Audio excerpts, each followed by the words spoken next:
So I went and saw Halloween Ends, and there's quite a bit to talk about. First off, I'm a huge fan of the Halloween series. The original film is a classic. I've talked about it before. It's a tradition for me to watch it every October. The second film is a good follow-up, and recently I got my hands on it in a double pack with Halloween 3. Halloween 3 is okay. I know a lot of people don't like it because it has nothing to do with Michael Myers, but I still think it has an interesting story to tell. Definitely worth checking out at least once. Halloween 4 is one of my personal favorites. I like the story with Jamie and her foster family, and it has a really great ending. Halloween 5 and 6 aren't very good. I don't recommend them. Not even the producer's cut of 6. Halloween H2O is probably my favorite in the series. It's a really good comeback to the character of Laurie Strode, and I think it was very well done. I haven't watched Halloween Resurrection, but I do own it. And I mean, who doesn't want to watch Busta Rhymes ninja kick Michael Myers? I haven't seen Rob Zombie's Halloween remakes, though I plan to watch them at some point.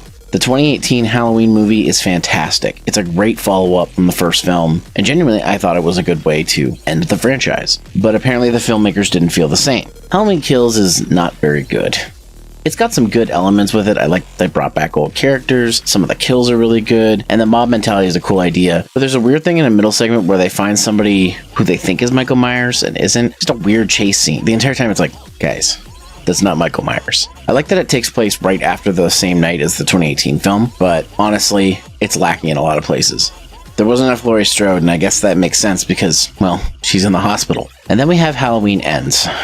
Let me say this. This movie starts and ends wonderfully. I love the start and seeing where all the characters have come to. And I like the ending to see where everything ends up. It's really that middle section and the new characters that I don't really like. The new character, Corey, I didn't really like him. He just wasn't gripping me the way he was. I think it was interesting, his relationship to the other characters, but honestly, it wasn't that great. I don't like that everybody in the town basically has no sympathy for victims of these tragedies. I think it's really out of left field. One of my other problems with this film is there's not a lot of Michael Myers in it. It's more about all the other characters. And that's fine. You want to have a story with other characters, but you can't make a movie called Halloween Ends and show almost nothing of Michael going out and killing people.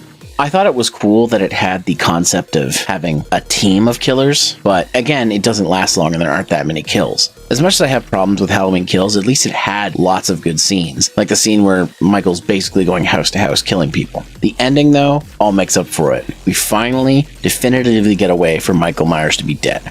I don't see how Hollywood is ever going to write themselves out of this one. I don't know how you're going to revive a character who literally has no body. It's hard to recommend this film just for the beginning and the ending, because that middle part, which takes up most of the film, isn't that great. I was really hoping we would get a nice conclusion and a nice finale between Laurie Strode and Michael Myers, but you really only get that in the last 20 minutes of the film, and it's not much.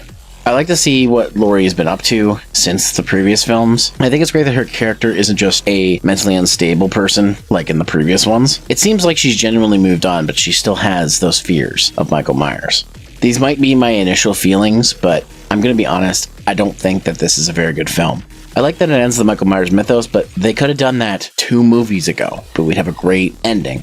But instead, they had to try to get all mythical on us. Remember the last time they did that? We got the Thorn trilogy, ending with 2 different versions of Halloween 6. Overall, I can't recommend this movie to fans or newcomers.